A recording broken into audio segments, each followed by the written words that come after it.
Hey you! Yeah you, the one sitting over there. So, I heard you want to be the next Elden Lord? But, what's this? You only have summoned weapons?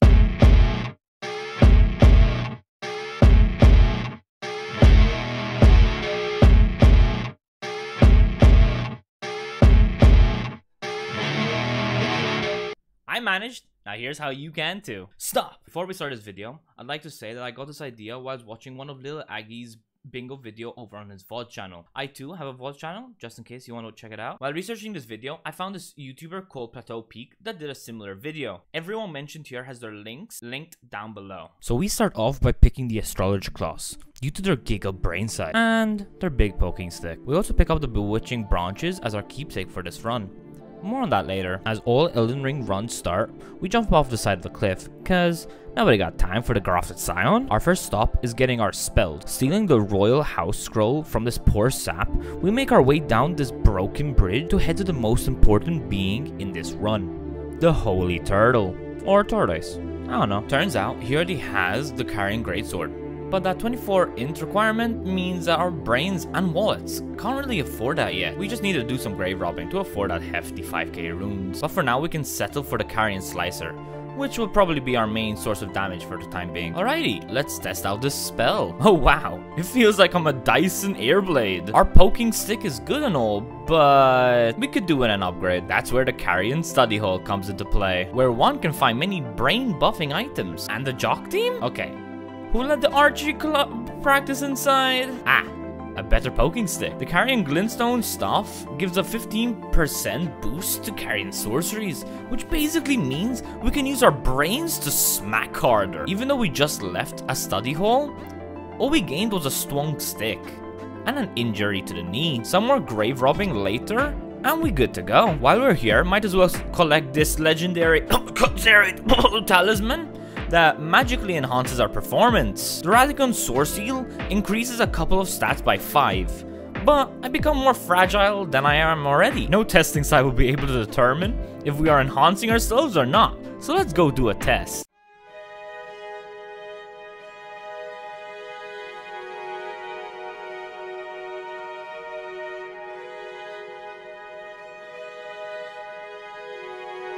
Alright, maybe it's not that easy. Let's go do some prep work. What about now? And we do really good damage. I'm just thinking maybe it's a skill issue. Okay, so we walk through the Valley of Fog, getting ready to face the big loaf once again. When he readies his attack in this way, you want to hug to his right side, as the collision boxes will swing to the left. It's also a great punish moment. Always keep in mind that he's a lefty, so whenever he swings, stick to the right. He loves throwing daggers, so just sidestep or roll. Ah, yes. The leap attack. A beautiful punisher once more. Around this point is when his favorite song comes out and he's ready for hammer time. Leaps equal punish or trades. By this point, all strategies went out the window and I just kept trying to trigger the jumpies.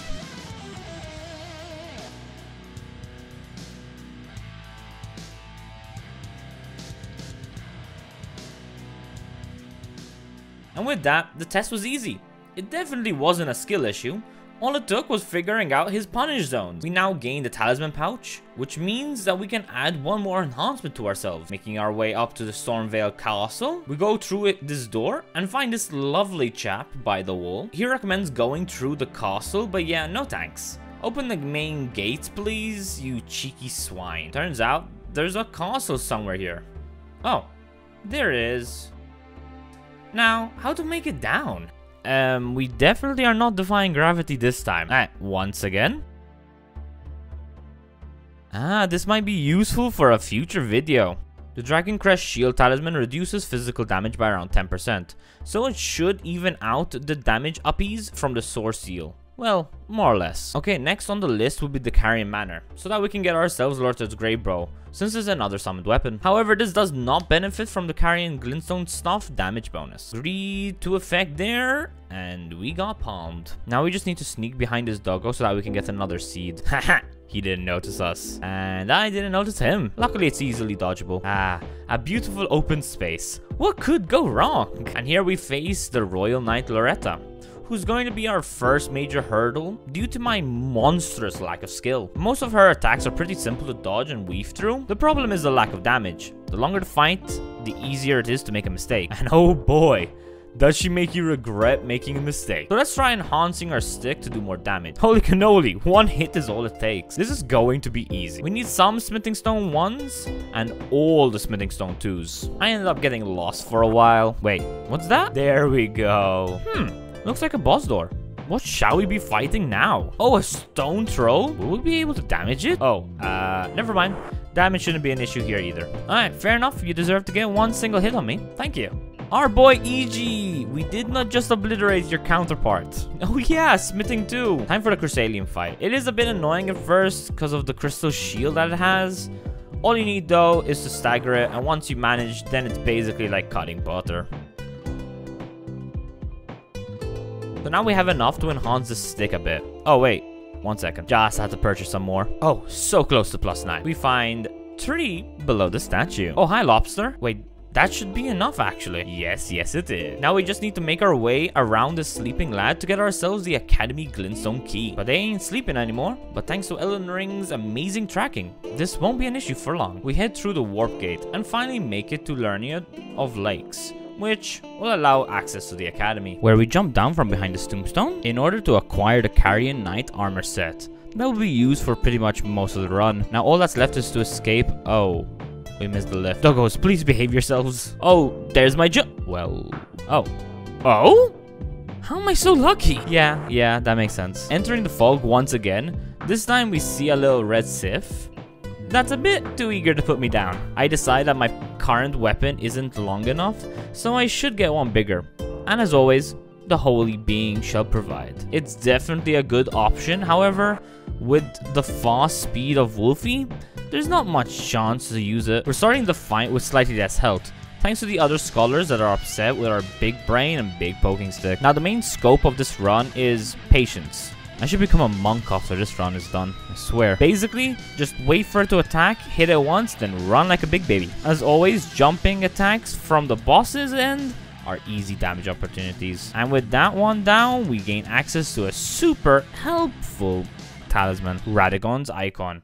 That's meant to lower casting time by giving the player virtual dex.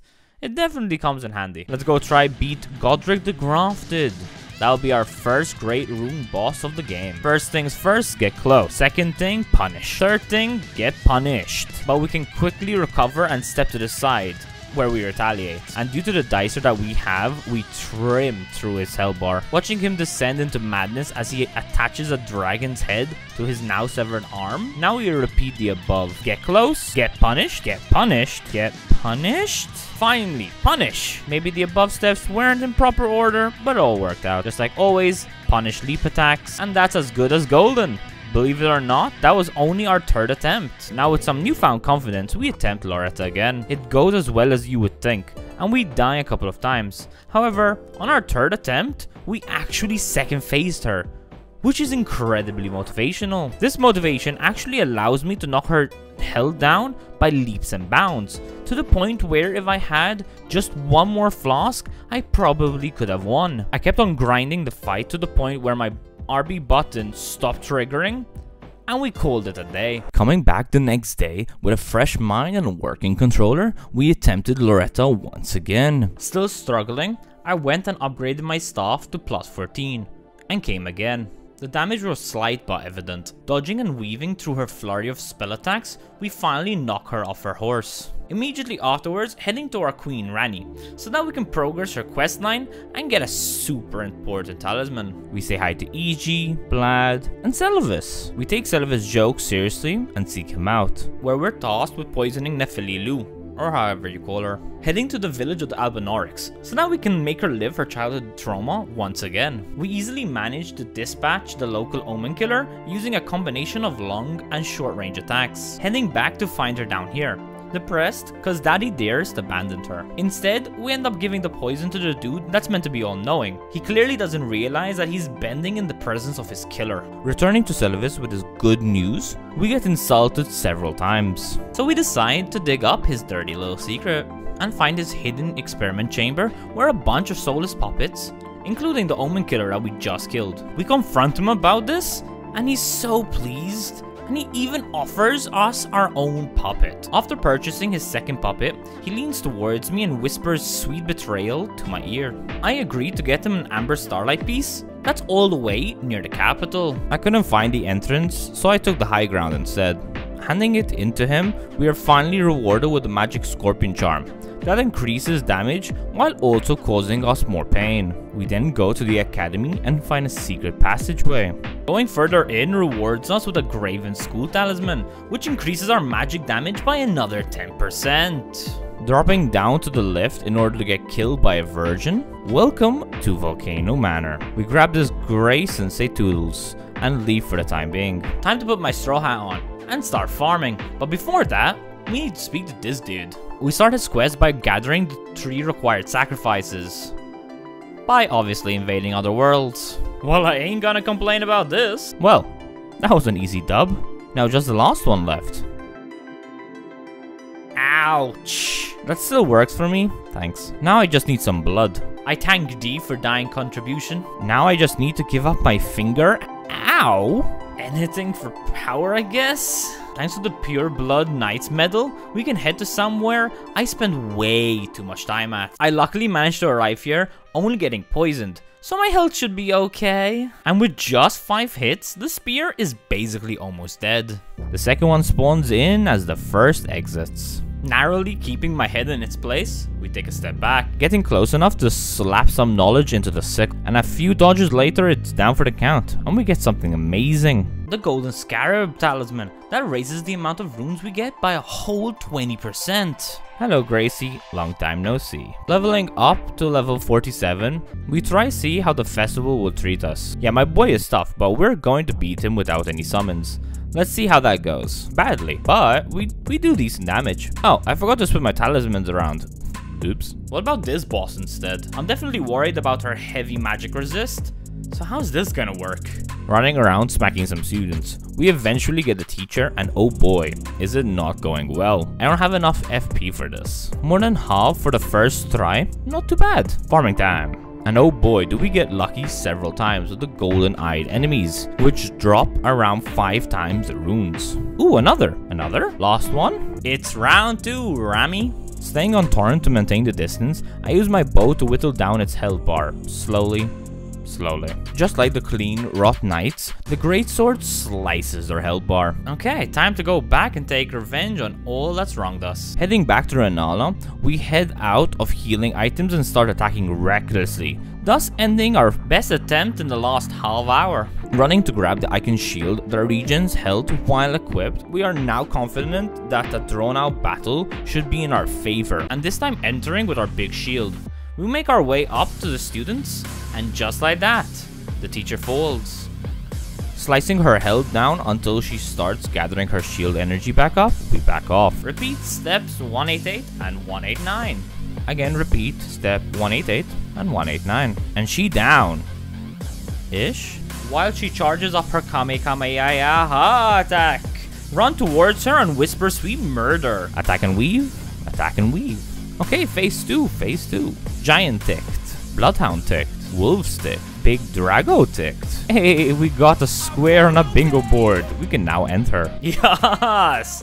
And all it took was the power of a shield. And with that, we get our grubby little hands on the 3rd talisman pouch. Okay, it's time for Draconic Sentinel. Now we sneak up to that booty and smack like mad until the aggro starts happening. And half his health is gone. Finally, it raises his shield up and pumps sparkles. The moment it raises ever so slightly roll. Next, fireball.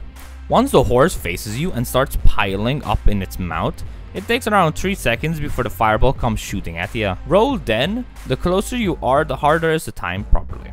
And just like normal leap attacks, roll towards the head of the horse once you notice the hammer is over its head. Lastly, when it leans to the side with sparkles, wait till the hammer is by Horsey's head and roll with the attack. It will then do a massive slam that will cover the whole entire field in an electrostatic discharge. I roll away and trade.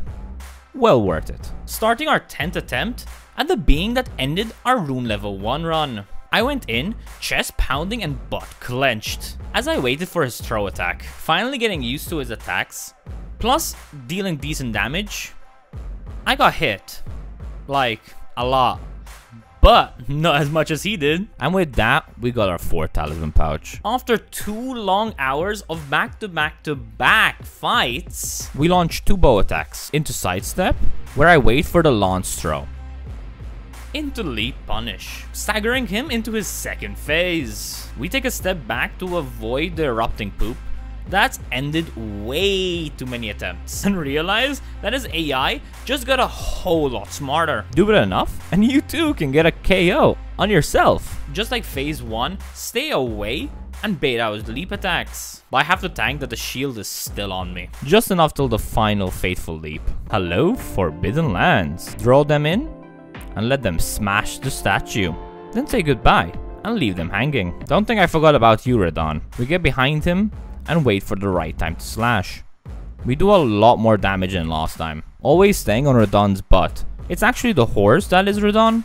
It's the only way that explains its monster strength and stamina. Then hop onto Torrent, look around, find fire, run away from fire. Honestly, that was pure luck right there. Once he does his leap attack, rush in and smack Radagon on his head. Time mounting Torrent just right and escape the dude's gravity attack. Once he has a little tantrum, close the distance again and attack. And that, kids, is how you beat Radagon, the horse. And with that, we fight the coldest boss so far, ourselves. Which is as easy as you'd expect. Continuing Ranni's questline, we get the Carrion inverted statue and make our way back to where it all started. The Carrion study hall, where we have to flip everything on its head. We receive the Curse Mark of Death. Doing so allows us to acquire the Snow Witch armor set, which has a unique property.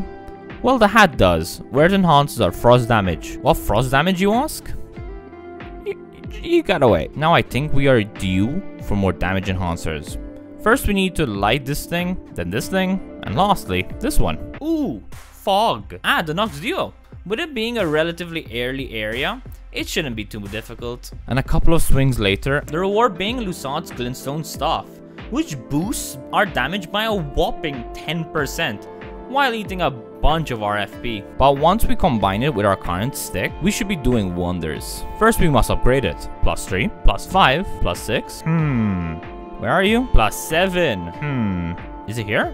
+8. So it's time for the Flame Giant himself. We hop onto Torrent and rush towards him. As he swoops some ice cream up, we hop over it and get close to his left leg, but he rolls away. Can you please stay still? Great, we break the shackle and can damage him. We keep slicing him until his 2nd phase, where we stick to his remaining foot and with magic. Staying away from his flaming balls, cause those will one-shot me. After a stupidly long game of tag, like seriously stupidly long, he's down for the count and I switch talisman to get more runes. But because of that, I don't notice the fire. We beat him, right? We got the remembrance and everything. Let's go check. No fog? Yes. We take Malenia's hand and cause her to flame on. A new area time. Jumping off of this balcony, we hope no boss spawns while running down to the Grace. We now head into Castle Soul to fight this bad boy, and oh boy did we fight him. Until finally, this fight happened. We head to the right, dispatch one of the peeps rolling away, and deal with the other one. He likes jumping into the sky, so we like to punish that. He also has some attacks that leave a massive damage window afterwards. We keep our distance and wait for one of the 2 things to happen. Or the rush attack, where we can normally get around 2 hits in, but normally get hit on the 2nd one. And with that, we finally take him down. We now collect the 2nd secret medallion. Presenting the 2 pieces. Welcome to the consecrated snowfield. We grab the Graven Moss talisman that ups our sorcery damage by even more. Now we enter this terrible Evergoal. Evergoal? We go around and light the statue. Ouch, what was that? Oh, assassins. Gotcha. Hopefully it's still lit. Phew. Where now? Okay, got another one. Everything's going smoothly. There's the last one. Ooh, a friend. Hello, friend. Nice to meet you. This definitely happened first try. Last one. Through the portal we go. But first, we need something from this messed up tree. The Opaline Bubble Tier. That will protect us from exactly 1 hit. Oh, now we going to the underworld? Okay, we attempt to take out Moosey. Easy fight. We first plus 10 our stick. Ah, that's what we wanted. The magic shrouding crack tier that boosts our spells by 30%. For 3 whole minutes. Oh look, a large looking area. Hello real Loretta. Hello again. Now watch as I hack and slash. Excuse me while I grab this.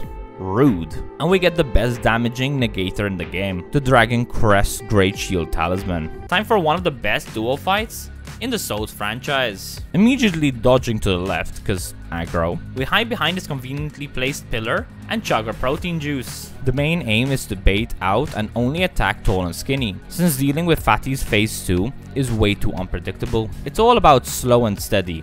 During its phase transition, we have a glorious punish zone. Now it's keep you away until skinny gets resummoned.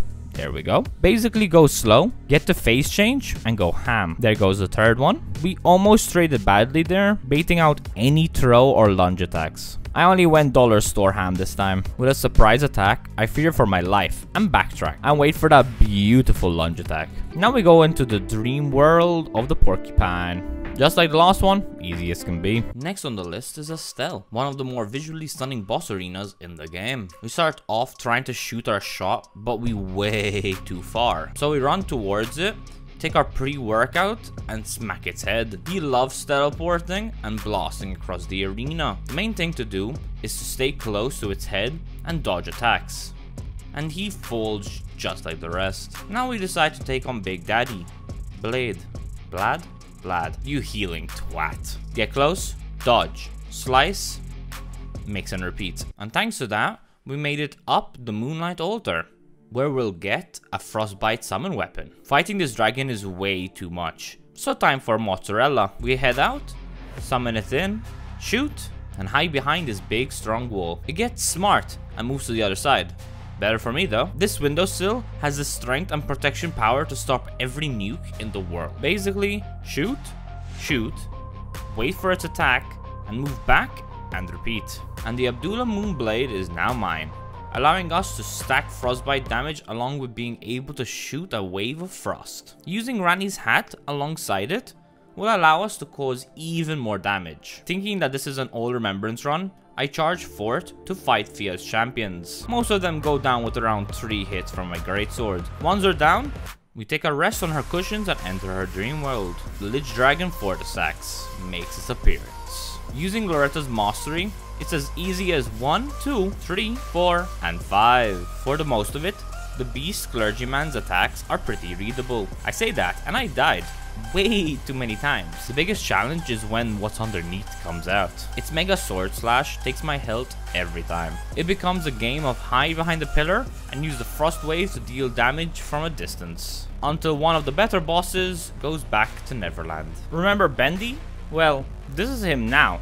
His other name is Spammy Max Spams a lot. He can't reach me from here, but I sure can. He heals, but our bow is basically an insta-stopper. Hiding behind a column like the little baby he is, I'm forced to run at him. He spams, I squat him, and take him down with a little slice. Now time for a debatable, easier fight. Just like the Omen King, we start off with bow shots, until he reaches me and I roll out of the way. Luckily, most of his moves are still the same as his golden version, until Big Daddy comes out and he tries to get all up in my business. He's mostly slow and sluggish during our fight, and I managed to slice right through his life. Now time for the saddest dragon, Placi, whose fight I am very familiar with, and is mostly an easy fight by now. But my overconfidence always likes to bite me in the butt. During his fight, try your best at staying by his tail, since his flames don't always reach the back. I'm lucky that I have such a high vigor level so that his laser beams that normally end up one-tapping me don't one-tap me. And just like that, a legend falls. Taking a quick intermission to grab this weapon that has one of the most overpowered summon weapons I've ever seen. I would love to do a run with just this. We test it out to see if it should count. Now, as a normal sword, it does not. However, when you use its weapon skill, it definitely does. Mohg, honey, I'm home. What did you expect? We head to the second church and get invaded, sending the invader back after 2 hits. All this in order to get the purifying crystal tier. That stops the health loss during the Mohg fight. And we back. We start off with 3 bow attacks, chug our Gatorade, slice her into Frost Slash, hoping to get frostbite buildup. Instead, we manage to stagger, so we take this opportunity, making sure to keep damaging through the phase change slicer, and the battle starts now, with Mohg having less health than his name. I get close and slice through the blood, once again changing into the gold scarab tally, and not noticing the blood loss buildup. Yeah, didn't count.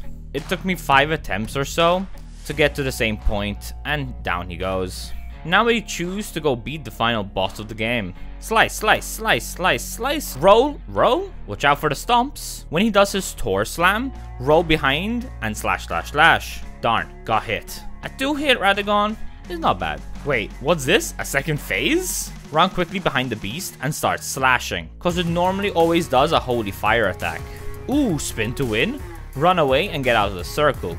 Slice into frost. Now that's damage. While it's resting or getting ready for another attack, just slash it.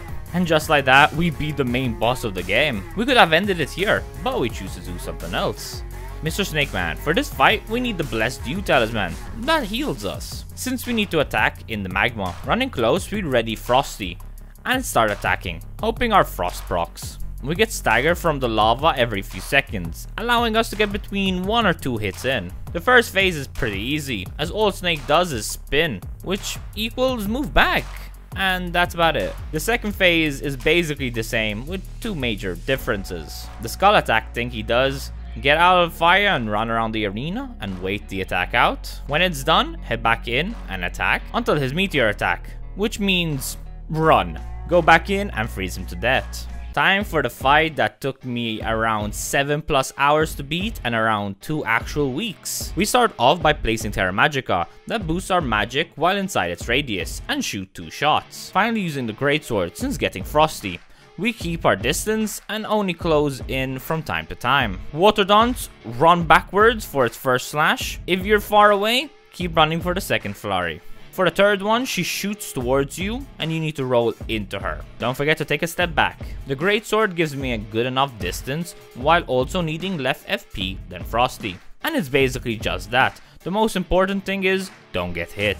The leap attack is a punish window as per usual. Time for her second phase. Wait until she's ready to attack and roll towards her. Once the petals starts withering, run in and damage. Try sticking to the center of the arena so that when she flies up and summons her clones, you can beeline the heck out of dodge. This fight has now become my second proudest achievement. It's the first time that I beat her without summons and without rivers of blood. And finally she falls. If you've made it this far, I would like to thank you for watching. Don't forget to like and subscribe, it would mean the world to me.